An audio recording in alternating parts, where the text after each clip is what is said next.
El Señor Jesucristo dijo, es necesario que yo me vaya, porque si yo no me fuera, el Espíritu Santo no vendría. Y si le preguntaran a los discípulos quién ustedes prefieren, a Jesús o al Espíritu Santo, quizás ellos hubieran dicho, bueno, nosotros estamos más familiarizados, conocemos, amamos, estamos apegados a Jesús, queremos mejor quedarnos con Jesús. Pero Jesús dijo, yo estoy aquí, es en cantidad limitada, pero cuando yo me vaya, el Espíritu Santo vendrá, y Él no va a venir en forma corporal como vino Cristo. Él iba a venir en espíritu y en poder para obrar a través de la iglesia del Señor Jesucristo, para hacer las obras del Señor, para ganar almas para Cristo Jesús, para liberarlas de las ataduras del pecado, para liberarlas de las ataduras de demonios, de vicios, de cosas del mundo y del pecado, para sanar sus cuerpos enfermos, para sanar sus mentes y corazones heridos, para darle una nueva vida y una nueva esperanza. Y el poder del Espíritu Santo ha estado en la iglesia desde aquel entonces. Yo he conocido iglesias y ámbitos religiosos donde no hay nada del Espíritu Santo de Dios. No porque el Espíritu Santo no esté, porque Él está en todas partes, sino porque no le buscan, porque no le dan oportunidad. Pero qué lindo cuando hay un pueblo que reconoce que el Señor Jesucristo estará con nosotros por medio del Espíritu Santo. Y Él dijo, todos los días hasta el fin del mundo. Así que si ustedes no han visto el fin del mundo, es porque el Espíritu Santo todavía está entre nosotros y está equipando y preparando una iglesia, la cual Él va a levantar y llevar a las moradas eternas a estar con Cristo Jesús. Ese día lo estamos anhelando y esperando todavía. Pero todo lo que se ha hecho en la iglesia desde que Jesucristo ascendió al cielo y descendió el Espíritu Santo, todo ha sido hecho por el Espíritu Santo. Desde el principio sabemos que el Espíritu Santo ya estaba en toda la operación, porque Génesis nos habla que en el principio creó Dios los cielos y la tierra, y el Espíritu de Dios se movía sobre la haz de las aguas. Así que ahí estaba el Padre, ahí estaba el Hijo y estaba el Espíritu Santo también operando en la creación. Y desde entonces siempre ha estado envuelto. Pero después que Jesucristo ascendió al cielo, descendió el Espíritu Santo en otra categoría mayor y más poderosa para operar a través de hombres regulares, débiles, necesitados, incapaces e insuficientes como todos nosotros somos, para hacer algo poderoso y especial para Dios, y que la gloria y la honra al fin y al cabo pertenezca a Dios. ¿Cuántos alaban al Señor? Así que damos gracias a Dios por su Espíritu Santo que está con nosotros y estará con nosotros hasta el fin. Ahora podemos ver que en el Nuevo Testamento entró en otra categoría ya en la misma vida de Jesús. Jesús no solamente dijo que nosotros recibiríamos el Espíritu Santo, sino que Él lo modeló en su vida. La Biblia nos enseña que el Señor Jesucristo fue lleno del Espíritu Santo. Ahora este es el Hijo de Dios, santo, perfecto, sin pecado, con todo poder y autoridad en el cielo y en la tierra. Sin embargo, Él quiso modelar para nosotros que aún Él no iba a operar y hacer nada sin el Espíritu Santo. Y todo lo que hizo Jesús, los milagros, las palabras, las sanidades, todo lo que Él hizo, lo hizo a través del poder y la unción del Espíritu Santo en su vida. Si abren su Biblia conmigo en Lucas capítulo 3, porque todos los evangelios hablan acerca del Espíritu Santo, pero este Lucas le dio un detalle especial a la obra del Espíritu Santo en la vida de Jesús, que nos enseña muchísimo. Y yo quisiera enseñarle por lo menos en 4 textos la obra del Espíritu Santo en la vida del Señor Jesucristo. Lucas capítulo 3, verso 21. Lo pueden seguir en su Biblia, pero recuerden que a veces yo leo de otras traducciones que hablan un poquito diferente, solo para que lo podamos entender un poquito mejor, pero el mensaje es el mismo. Un día en que todos acudían a Juan para que los bautizara, Jesús fue bautizado también. Y mientras oraba, mientras estaba en el agua siendo bautizado, oraba, dice, se abrió el cielo y el Espíritu Santo bajó sobre él en forma de paloma. Entonces se oyó una voz del cielo que decía, tú eres mi Hijo amado, estoy muy complacido en ti. ¿Qué es esto que está sucediendo? Se ve al Señor Jesucristo, el hombre, Dios hecho hombre, siendo bautizado en el río Jordán por Juan. Y cuando él es bautizado, al salir del agua, él está haciendo una oración y de momento desciende del cielo el Espíritu Santo como si fuera una paloma, algo blanco que descendió y cayó sobre Jesús y fue lleno del Espíritu Santo. Así que aún Jesús procuró y fue lleno del Espíritu Santo para llevar a cabo su ministerio. Ese es el mero comienzo del ministerio de Jesús. Recibió el Espíritu Santo y podemos ver a Jesús en el agua, el Espíritu Santo descendiendo sobre él y una voz del cielo, la voz del Padre que hablaba y decía, este es mi Hijo y yo estoy complacido en él. Así que aquí está el cuadro de lo que nosotros hemos venido a llamar la Trinidad, a Dios Trino, a Dios de tres personas, un solo Dios manifiesto en tres personalidades distintas, el Padre, el Hijo y el Espíritu Santo, que es el que está obrando hoy en la iglesia. Aleluya. Así que Jesús fue lleno del Espíritu Santo. Entonces, si van un poquito más adelante, brincan toda la genealogía. Si usted saca la genealogía del medio, casi que encuentra que el próximo texto nos está hablando en el 4:1 y dice, Jesús, lleno del Espíritu Santo, volvió del Jordán y fue llevado por el Espíritu al desierto, y allí estuvo 40 días y fue tentado por el diablo. Así que después que fue bautizado en el Espíritu en el río Jordán y recibió la persona del Espíritu Santo que venía sobre su vida para capacitarle para el ministerio que habría de llevar a cabo, ahora dice Lucas 4:1 que Jesús, lleno del Espíritu que recibió allí en el Jordán, ahora venía y fue llevado por el Espíritu al desierto para ser tentado por el diablo. Entonces yo pensé, ¿por qué el Espíritu Santo, que es nuestro guía, nuestro protector, nuestro ayudador, va a llevar a Jesús al desierto para que el diablo lo tiente? Porque esta era una etapa importante que Jesús pasara, porque Jesús era ahora Dios hombre, quien habría de sufrir las tentaciones igual que tú y yo. Y la Biblia nos dice que Jesús fue tentado en todas las áreas, con la excepción diferente a nosotros, que nunca cometió pecado. Nunca. Fue el único hombre perfecto que jamás vivió sobre la faz de la tierra. ¿Hay alguien que crea eso, que esté de acuerdo con eso? Aleluya. Gracias a Dios por eso, porque si no, él tenía que morir por sí mismo primero en la cruz, para después resucitar, para entonces venir a morir por nosotros. 2 muertes. Pero con una fue suficiente, porque él nunca tuvo pecado. Nunca pecó y resistió todas las tentaciones que el diablo le tiró. Y en estos 40 días que estaba en ayuno, sin comer por 40 días, eso es fuerte. Yo he hecho 40 días de ayuno, pero comiéndome algo por la tarde, aunque sea algo, pero 40 días sin comer. Hay algunos otros hombres que lo han hecho, los felicito. Yo no he sido tan guapo. Lo más que yo he hecho son 7 días.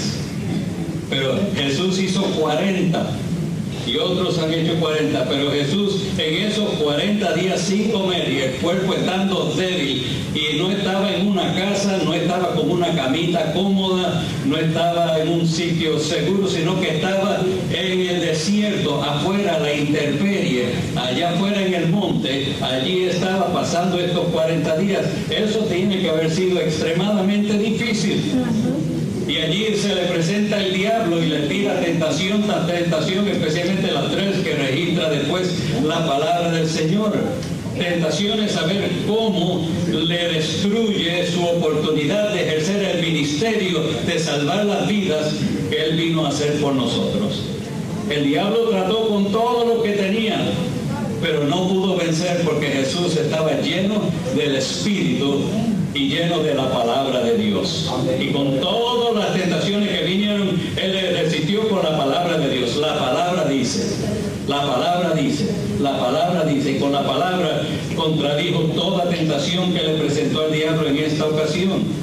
Entonces encontramos que el Espíritu Santo, nuestro ayudador, lo que hizo con Jesús a veces lo hace con nosotros también.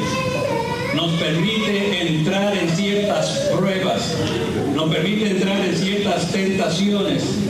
Y si me preguntaría a mí el Espíritu Santo, yo le diría: a mí no me gustan las pruebas y aún menos las tentaciones. Pero el Espíritu Santo me diría: lo que pasa es que tú vas a crecer y madurar y hacerte más fuerte según tú aprendas a soportar las pruebas y vencer las tentaciones. Porque nosotros no nos hacemos fuertes sentados cómodos y teniendo una vida fácil. La forma que aprendemos a ser fuertes es a través de pruebas, de lucha, de dificultades, de tentaciones. Y el Espíritu sabe que para ti y para mí es bueno, necesario que nosotros pasemos por pruebas y tentaciones y luchas a fin de que aprendamos a desarrollar una fe y una confianza en el Dios Todopoderoso, que a veces lo único que nos puede sacar del aprieto, de la situación difícil, es la presencia de Dios en nuestra vida. Que nosotros aprendamos en ese momento crucial a clamar a Dios. Oh Dios, sé conmigo. Dios mío, ten misericordia de mí. Lea los salmos, porque registran ahí, especialmente en el caso de David, cuántas veces él se encontró en pruebas, en dificultades grandes, siendo probado, porque un día iba a ser rey y Dios quería hacer cosas grandes a través de él. Pero primero tenía que ponerlo, levantarlo y llevarlo a un punto donde él no dependiera de sí mismo, sino de Dios, y lo hizo a través de estas pruebas y dificultades. Ahí es que nosotros pasamos por una escuela de aprendizaje para que podamos ser más fuertes, estar más firmes en la fe, confiar en el Señor y no en nosotros mismos. El peligro más grande de un cristiano es que se crea: yo puedo hacer esto, yo puedo superar esto, yo puedo vencer esta tentación. Cuando tú crees que tú puedes, está en peligro, porque la verdad es que el enemigo es mucho más grande y más poderoso que nosotros. Nosotros no tenemos el poder para resistir a Satanás y todas las fuerzas enemigas que vienen en contra de nosotros. Y aún las pruebas más sencillas a veces nos quieren ahogar. Yo he encontrado que a veces pruebas grandes y difíciles, yo me agarro del Señor y las paso más fácil que las pequeñas, porque las pequeñas yo creo que yo puedo hacerlas y meto las patas en vez de las manos.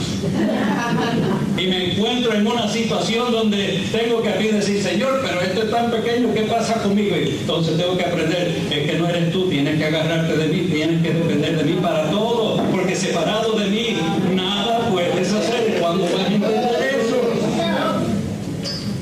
Entonces tengo que agarrarme de Cristo para las que yo sé que no puedo hacer y para las que yo creo que yo puedo hacer.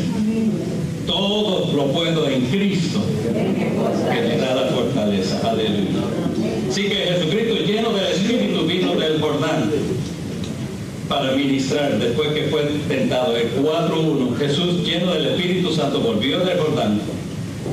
Fue llevado por el Espíritu y fue tentado por el diablo. Pero cuando brinca al verso 14, cuando sale del desierto y de la tentación, ahora Lucas dice: Jesús regresó a Galilea, en el poder del Espíritu, y se extendió su fama por toda aquella región. Enseñaba en las sinagogas y todos lo admiraban. Estaba haciendo una de señales y milagros. No había enfermedad que no se sanara, no había demonio que lo resistiera. Aún la naturaleza, él tenía el poder, el control sobre la misma naturaleza. Todo lo que Cristo hacía con autoridad y el poder del Espíritu Santo se lograba poderosamente a través de él. Así que después que fue bautizado lleno del Espíritu, fue llevado por el Espíritu al desierto a ser tentado, y ahora es traído por el Espíritu Santo a ministrar. Ya que pasaste la prueba, ya que pasaste la tentación, ya que maduraste y te fortaleciste, ahora ven en el poder del Espíritu Santo para empezar a llevar a cabo un ministerio que va a impactar y tocar vidas, que va a bendecir tu familia, que va a bendecir tu casa, que va a romper cadenas y ataduras que tú no te imaginabas que podían ser rotas, todo, porque ahora, después que tú has pasado por estas situaciones, estás listo para operar en el poder del Espíritu. Nunca serás tú, siempre será en el poder del Espíritu Santo, pero lo aprendiste aprendiste en el desierto, lo aprendiste en la prueba, lo aprendiste en la dificultad, a confiar en el Señor, y ahora eres más capaz y más hábil de poder ministrar en el poder del Espíritu Santo, y muchos alrededor de ti serán bendecidos, beneficiados. A Dios sea la gloria y la honra. Entonces, en el 18 del mismo capítulo, él estaba un día en el templo, en la sinagoga, y le daban a diferentes personas a leer las Escrituras, y en este día particular se lo dieron a Jesucristo, a Él. Era un día de fiesta, un día especial para la nación, y ese día, no por casualidad, sino por causalidad, le tocó a Jesús leer las Escrituras. Y él leyó en Isaías este verso donde dice, verso 18, el Espíritu del Señor está sobre mí. ¿Cuál Espíritu? El Espíritu Santo. El Espíritu del Señor está sobre mí por cuanto me ha ungido. Unción es la capacidad del Espíritu Santo para operar en uno, para anunciar buenas nuevas a los pobres. El mensaje primero. Y me ha enviado a proclamar libertad a los cautivos, a dar vista a los ciegos, a poner en libertad a los oprimidos. ¿Oprimidos por quién? Por el diablo. Y a pregonar el año de la buena voluntad del Señor. Gloria a Dios. Óyeme, qué tremendo. Ahora él venía equipado con todos los hierros, tenía todos los cañones, todos los rifles, todos los sabres, todo lo que necesitaba para llevar a cabo esta pelea. Estaba listo. Y él dijo, después que terminó de leer esta escritura, hoy se ha cumplido delante de ustedes esta escritura. ¿Qué estaba diciendo él con eso? Yo soy el cumplimiento de esta escritura. El Espíritu del Señor está sobre mí para llevarme a la capacidad de hacer todos los milagros y las señales, y todo lo que hay que hacer que dice esta escritura se van a cumplir en mí. Él es el alfa y omega, el principio y el fin. Él es la rosa de Sarón, Él es la estrella resplandeciente de la mañana. Él es el Hijo de Dios, el Salvador del mundo. Él es la única esperanza. Él es el agua de vida. Él es la puerta. Él es el camino, la verdad de la vida. Él es todo en todo para nosotros. Y desde que Cristo vino, las puertas de salvación han sido abiertas para nosotros. Y el poder del Espíritu Santo hizo posible esta operación para nosotros. Alabamos el nombre del Señor. Pero entonces ese verso también ilustra, porque Jesucristo todo era un modelo, un ejemplo para nosotros, que Jesucristo, el Hijo de Dios, el perfecto, operó en el poder del Espíritu Santo. Ahora nosotros, la iglesia, que somos el cuerpo de Cristo en la tierra, la iglesia del Señor Jesucristo, que Él compró a precio de sangre, la salvó, la lavó, la llenó de su presencia, y ahora la llena del poder del Espíritu Santo. Oh, esta iglesia ahora tiene el poder y la autoridad para hacer lo mismo que Él hacía. Y Él lo dijo, Él dijo, las mismas obras que yo hago, ustedes las harán también, porque yo voy al Padre. Él iría al Padre y el Espíritu Santo vendría sobre nosotros y nos capacitaría para hacer las mismas obras que Jesús estaba haciendo. Así que nosotros no nos debemos asustar ni intimidar delante de las necesidades y los retos que hay en la iglesia y en el mundo. Debemos ser un pueblo de fe y de confianza y lleno del Espíritu Santo, que no teme confrontar los retos y las luchas, las tentaciones, las pruebas, todo lo que el diablo nos tire. Nosotros nos paramos firmes en nuestro lugar y reprendemos y atamos y reclamamos y declaramos en el nombre de Jesús que somos vencedores y más que vencedores, que el poder de Dios es suficiente para romper toda cadena, toda atadura, y que toda palabra que nosotros digamos no sea por nuestra sabiduría o habilidad, sino a través de la autoridad y el poder del Espíritu Santo que habla a través de nosotros. Yo he estado orando y pidiendo al Señor, y es una continua oración cada semana, cada vez que tengo que predicar, le pido al Señor, Señor, yo no quiero hablar de mi cuenta, yo no quiero hablar mis palabras, yo te pido que tú me unjas y me capacites, porque las palabras que yo diga, yo quiero que sea a través del Espíritu Santo, porque esas palabras son las que dan vida y las que hablan y ministran y fortalecen al pueblo. Mis palabras lo dejarían quizás contento y decir, ay, qué bonito habla, pero es todo.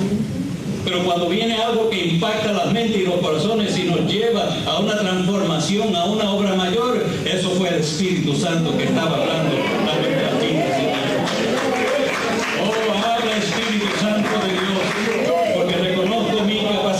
insuficiencia para hacer nada, pero el poder del Espíritu Santo es más que suficiente.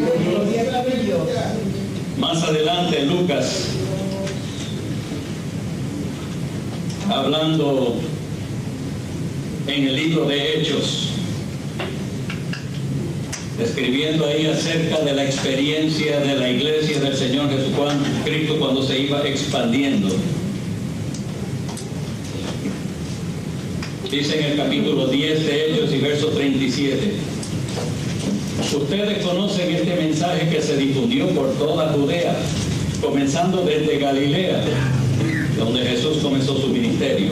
Después del bautismo que predicó Juan, después que fue bautizado, me refiero a Jesús de Nazaret, cómo lo ungió Dios con el Espíritu Santo y con poder, y cómo anduvo haciendo el bien y sanando a todos los que estaban oprimidos por el diablo, porque Dios estaba con él. Ese es el testimonio que están dando los discípulos ahora acerca del Señor Jesucristo. Él operó en el poder del Espíritu Santo porque el poder del Padre estaba sobre él. Así que el Padre, el Hijo y el Espíritu Santo, todos juntos cooperando y trabajando en armonía para edificar la iglesia. Ahora pasamos de ahí a ver la vida de la iglesia bajo el poder del Espíritu Santo. Cuando los discípulos estaban por última vez con el Señor, era la última reunión. Ellos no lo sabían, pero en unos minutos Él iba a levantarse y desaparecer de la vista de ellos y irse volando al cielo. Y no lo verían más físicamente aquí en la tierra. Y entonces estas instrucciones que Él le va a dar a ellos son importantes, son las últimas instrucciones que le van a dar. Y ellos estaban atentos a ver las palabras de Él y le preguntaron, Señor, y la verdad lo que nosotros queremos saber es cuándo viene el fin y cómo va a ser el fin. Y Jesús les dijo, no se preocupen de eso, no le toca a ustedes, verso 8, Hechos 1:8. No le toca a ustedes conocer la hora ni el momento determinado por la autoridad misma del Padre. Les contestó Jesús, pero cuando venga el Espíritu Santo sobre ustedes, recibirán poder y serán mis testigos en Jerusalén, en Judea, en Samaria y hasta lo último de la tierra. Aleluya. ¿Cómo iba la iglesia a hacer esta visión? ¿Cómo la iglesia llegaría hasta el siglo XXI, 2000 años después, y poder existir y subsistir y mantenerse frente a los ataques del diablo a través de 21 edades, ¿cómo se llama? Épocas, siglos, 21 siglos, 2 milenios. ¿Cómo se podría hacer? ¿Sabe que el diablo, y usando a la humanidad, ha tratado de destruir la iglesia cristiana desde su inicio? Comenzó desde el principio con una persecución fuerte. Hubieron 10 emperadores romanos que se empeñaron en destruir la iglesia y llevaron a los cristianos a la arena para que confrontaran leones y tigres y animales feroces, que se encontraran con gladiadores que estaban protegidos y armados hasta los dientes, y ellos no tenían nada y tenían que confrontar estas fuerzas y morir allí en la arena. Su sangre fue derramada en aquella arena para que la gente se entretuviera viendo a los cristianos morir. ¿Y cuántos cristianos murieron en esa época? Sin embargo, después de que terminó la persecución en el año 324 aproximadamente, se encontró que casi la mitad del Imperio Romano había conocido a Jesucristo como su Señor. El poder del Evangelio fue tal que en frente de la persecución más desoladora y terrible, el poder del Espíritu Santo lo fortaleció y la iglesia creció y creció y creció y se aumentó. En los lugares más difíciles, la iglesia prosperó. Y a través de los años esta persecución ha seguido. Y ha habido tiempos terribles, sangrientos en la historia de la iglesia. Y aún hoy día que nosotros sentimos que por lo menos en este país ha habido libertad religiosa y no hemos sufrido sufrido persecución, pero en otros países nosotros sabemos que hay cristianos, hermanos nuestros, que están muriendo, le están cortando la cabeza, lo están matando, lo están enterrando vivos, se están haciendo tales crueldades con ellos por tratar de detener el avance del Evangelio. Pero aún en los países más duros, los países más islámicos, más crueles que hayan, el Evangelio sigue creciendo y avanzando, y las iglesias en esos lugares están creciendo, pero rápidamente, porque la gente está encontrando a través de la obra del Espíritu Santo que Jesucristo es el camino, la verdad y la vida, la única esperanza del hombre. El Evangelio seguirá avanzando, pero entonces lo que me preocupa es que mientras el Evangelio avanza en otros países, que quizás el país que más está retrocediendo cristianamente es nuestro país. Encontramos que del gobierno para abajo se está virando el país en contra de Dios. Están cerrándole las puertas a Dios. No quieren ver Biblias en las escuelas. No quieren ver que se ore en ningún lugar público. No quieren ver ahora figuras de Navidad en ningún sitio público, porque eso ofende a 2 o 3 ateos que puedan haber por ahí. Entonces encontramos que el gobierno mismo está cerrando las puertas al cristianismo, y aunque no estamos pagando por nuestras vidas, pero hay muchos que están sufriendo las consecuencias de persecución que está comenzando en este país. ¿Hasta dónde puede llegar? Yo no sé, pero me preocupa. Me preocupa que en mi país, donde Dios era el centro, ahora se esté eliminando de todos los cursos y el hombre no quiera saber nada acerca de Cristo. Pero ¿de quién es la responsabilidad de la iglesia de llevar el Evangelio? Es de la iglesia, es de nosotros. Yo creo tristemente que muchas iglesias han sido tan debilitadas en su fe, en su mensaje, en su práctica, que han suavizado el camino para que esta gente puedan salir con las de ellas y salir ganando. Y muchos cristianos han perdido la fe y no están andando como andaban en otro tiempo. Pero yo creo que en medio de todo esto todavía hay un pueblo, hay una iglesia, hay un grupo de personas que mantienen su fe en el Señor Jesucristo y sigue declarando la verdad. Crea quien crea, me acepte quien me acepte, me rechace quien me rechace, cueste lo que me cueste, yo seguiré declarando que Jesús todavía es el único Salvador. Aleluya. Y solo lo podemos hacer a través del poder del Espíritu Santo. Todavía reverberan las palabras de Jesús: separados de mí, nada pueden hacer. Y a través del Espíritu Santo es que podemos hacer estas obras. Hechos capítulo 2, versos 17 y 18, cuando hubo descendido el Espíritu Santo sobre los apóstoles y sobre todos aquellos que estaban reunidos, unos 120, declara las Escrituras, recibieron el bautismo en el Espíritu Santo, hablaban en otras lenguas, y se formó, en una buena palabra puertorriqueña, un revolú de tal categoría que la gente de todas partes vinieron a Novelleguer a ver qué era lo que estaba sucediendo, y encontraban que esta gente estaban hablando en idiomas que ellos conocían de otros sitios donde ellos vivían y habían estado, y decían que son estas maravillas, esta gente que no conocen letras, que no saben de otra cosa, y están glorificando a Dios en nuestros idiomas, porque el Espíritu Santo estaba haciendo una obra transformadora y poderosa a través de esta gente humilde en aquel lugar. Y entonces Él le dice a ellos: en los postreros días, dice el Señor, versos 17 y 18, derramaré de mi espíritu sobre toda carne, y sus hijos y sus hijas profetizarán, y sus jóvenes verán visiones, y nuestros ancianos soñarán sueños. De cierto, sobre mis siervos, sobre mis siervas, en aquellos días derramaré de mi espíritu y profetizarán. Aleluya. Así que no es solamente tener una vida religiosa, no es solamente ir a una iglesia y cantar coritos y alabar al Señor y tener una experiencia bonita en la iglesia, es que seríamos revestidos del poder de la autoridad. No estamos hablando de gente que tenga un bachillerato, una maestría, ni siquiera un doctorado. Estamos hablando de gente común y corriente, algunos hasta sin educación. La Biblia dice de gente sin letra, que no sabían ni leer, pero tenían una autoridad y una sabiduría que era a través del Espíritu Santo. Y estaban impresionando a su mundo, estaban impactando a la gente, estaban transformando vidas. ¿Por qué? Porque el poder del Espíritu Santo estaba operando a través de ellos, y entonces dice que sería derramado sobre toda carne que creyera en el Señor Jesucristo solamente.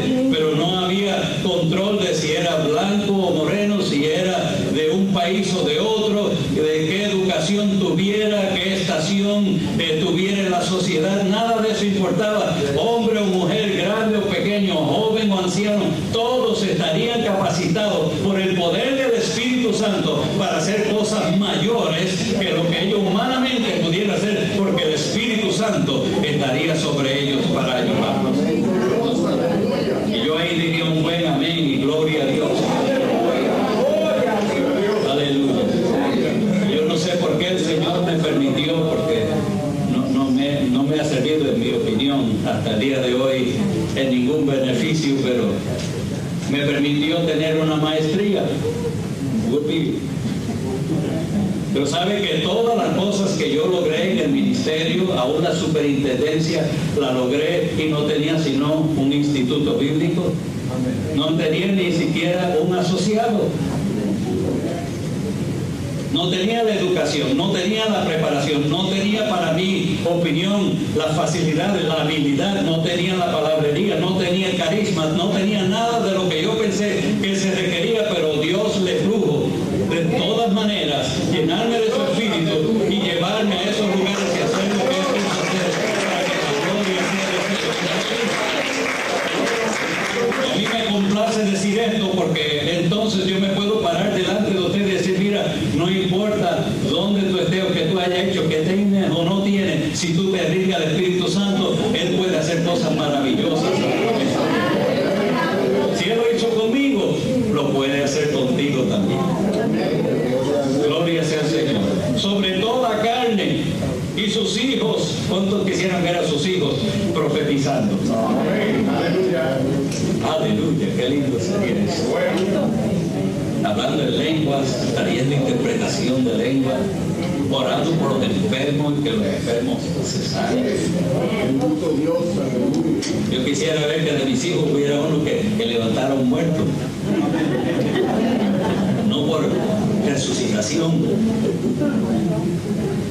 sino por oración, por el poder del Espíritu Santo. Que nuestras iglesias sigan surgiendo estos milagros. Hay gente que dice: ya en nuestra iglesia no surge eso en estos días, pero yo quisiera diferir, porque yo he oído peticiones que se levantan aquí, este con cáncer, aquel con un tumor, aquel se está muriendo, y después la otra semana vienen los testimonios de que Dios lo levantó, Dios lo sanó, Dios hizo un milagro, Dios contestó, Dios suplió. ¿Cuántas cosas no han sucedido a través de la oración que nosotros hemos hecho? Porque el poder del Espíritu Santo está operando todavía a través de nosotros. Y he oído a la pastora traer lenguas y interpretación de lenguas. Me gustaría que eso se regara y que fueran otros más los que estuvieran envueltos en esto. ¿Y por qué no? Porque no es para los líderes de la iglesia, esto es para la iglesia, es para todos nosotros, para nuestros hijos y para nuestras hijas, aún para los siervos y para las siervas, la gente de baja estación según el mundo. Pero para Dios no hay nadie de baja estación, todos son preciosos, especiales y poderosos en el Espíritu. Pentecostés en sus comienzos en el siglo pasado fue mayormente con gente que, según se decía, vivían al otro lado de la vía del tren. Porque a este lado de la vía del tren estaban los educados y los ricos, y los pobres estaban al otro lado. Eso es cuando el tren era el modo de transportación más importante de la nación. Y la vía del tren tendía a dividir la sociedad. Pero se encontró que los pobres que estaban al otro lado estaban recibiendo el Espíritu y teniendo experiencias, y entonces los de acá del lado de los ricos se venían acá al lado de los pobres para ver si podían recibir lo que ellos estaban recibiendo. Porque el Espíritu Santo no hizo distinción de qué educación tú tienes, de qué casa tú vienes, cuánto dinero tiene tu familia. Sencillamente buscó corazones y mentes abiertas, rendidas a Él, en quien Él pudiera entrar. Y triste a veces encuentra que hay gente que tiene dinero y posición y educación y saben tanto que no puede operar el Espíritu Santo dentro de ellos. Gloria a Dios cuando hay un padre, cuando hay cristianos que a pesar de su educación reconocen, aunque yo creo que sé mucho, pero sé que no sé nada, porque necesito el Espíritu Santo que haga las cosas a través de mí. Porque es solo a través del poder del Espíritu Santo que la iglesia será poderosa, significante, efectiva en un mundo necesitado y perdido. Nosotros no podemos entretenerlos con música porque ellos tienen música mejor que la de nosotros. No podemos competir con ellos en áreas de equipos porque ellos nos llevan la delantera. No podemos luchar con ellos en cuanto a auditorios, aunque hoy día tenemos templos que son preciosísimos y grandísimos, pero no es el área de nuestra competencia. Nosotros podemos competir solo en una cosa, que el poder del Espíritu Santo está con nosotros para sanar enfermos y echar fuera demonios y traer a la gente a humildemente conocer a Cristo Jesús. Ahí está el poder de la iglesia. Y cuando la iglesia cambie eso por programas y sistemas, hemos perdido la unción, la autoridad para hacer la obra que el Señor nos llamó a hacer. Pero yo entiendo y reconozco que nosotros como pastores no estamos llamados a entretenerlos a ustedes, ni a traerles a ustedes un programa que sea superior al de nadie. No estamos en competencia con nadie. Nosotros estamos aquí para traerle el poder del Espíritu Santo, el nombre del Señor Jesucristo, para que Dios sea glorificado y la fe de ustedes se aumente en el Señor. Y si hemos logrado eso, estamos cumpliendo nuestra misión, porque eso es lo que el Espíritu Santo vino a hacer en la iglesia del Señor Jesucristo. Así que ustedes que enseñen, procuren enseñar en el poder del Espíritu Santo. Ustedes que van a repartir agua, que vayan con la unción del Espíritu Santo, porque ese agua solo puede calmar la sed, pero Jesucristo puede calmar la sed espiritual de toda vida que tenga. Ustedes que vayan a hacer obras de llevar comidas y de suplir esta necesidad, de ser lo que sea, procuren que todo sea hecho con la unción, el poder, la sabiduría del Espíritu Santo, para que la gloria sea de Dios y la bendición y la unción sea poderosa sobre ustedes para impactar y tocar las vidas necesitadas de Cristo. Estamos en una guerra mortal en contra de fuerzas armadas del diablo allá afuera. El diablo sabe que su tiempo es corto. La venida del Señor se acerca, el fin se acerca. Yo no sé si usted lo cree, yo lo creo. El fin se acerca y el diablo está levantado como león rugiente, buscando a quien devorar, buscando cómo destruir, buscando cómo detener la iglesia del Señor Jesucristo. Y mi querido hermano, la única forma que la iglesia va a superar y vencer esto y tener victoria y bendición es que esté llena del poder y la presencia del Espíritu Santo para hacer la obra que Dios nos encomendó hacer. No es con espada, no es con fuerza, es con mi Espíritu